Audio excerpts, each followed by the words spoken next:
Interconnectedness के concept से इसको अंडरस्टैंड करते हैं कि आपस में इंटरकनेक्ट कैसे होते हैं। लेट्स से जी, तो सबसे पहले देखते हैं जॉब सेफ्टी। अब जॉब सेफ्टी एनालिसिस में हमने जॉब को ब्रेक डाउन किया था और उसके बाद उसके पोटेंशियल हैजर्ड थे वो आइडेंटिफाई किए थे और उसके रिस्क की वैल्यूएशन करके हमने जो कंट्रोल मेजर्स लगाए थे।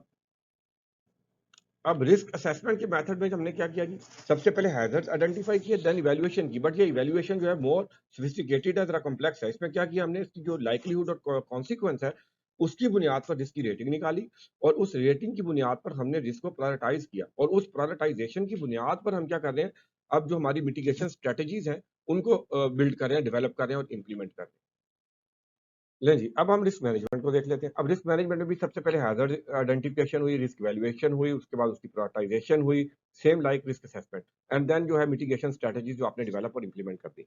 बट अब चूंकि ये यहाँ रिस्क मैनेजमेंट के प्रोसेस में आपका जो स्कोप है वो पूरी ऑर्गेनाइजेशन के हैजर्ड है, तो यहाँ पर जो आपने प्रोसेस जो भी मिटिगेशन प्लान आपने इंप्लीमेंट किया है उसकी जो मॉनिटरिंग हो रही है और जो वैल्यूएशन और रिव्यू हो रहा है वो बहुत सिस्टमेटिक है, कॉन्टिन्यूस है और रेगुलर है।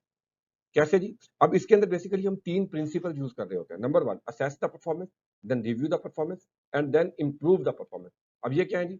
नंबर 1 जो आपने प्लान इंप्लीमेंट किया है या जो भी आपका मिटिगेशन स्ट्रैटेजी है, आप उसकी वैल्यूएशन उसको असेस करते हैं। वो चेक करते हैं कि जो हमने सोचा था क्या उसी तरह काम कर रही है?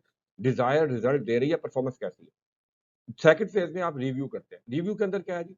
अब इसके अंदर आप देखते हैं कि जो आपने प्लान इंप्लीमेंट किया हुआ है, उसके अंदर कोई गैप्स हों या कोई एरियाज़ ऑफ इम्प्रूवमेंट हो, तो आप उन्हें फाइंड कर लेते हैं।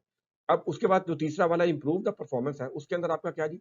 अब जो आपने पिछली स्टेज में जो गैप्स या एरियाज़ ऑफ इम्प्रूवमेंट फाइंड किए हैं या ढूँढे हैं, अब आप उनके लिए एक्शन प्लान बनाते हैं और उस एक्शन प्लान को इंप्लीमेंट करके जो आपकी परफॉर्मेंस है, उसको फर्दर इम्प्रूव कर लेते हैं।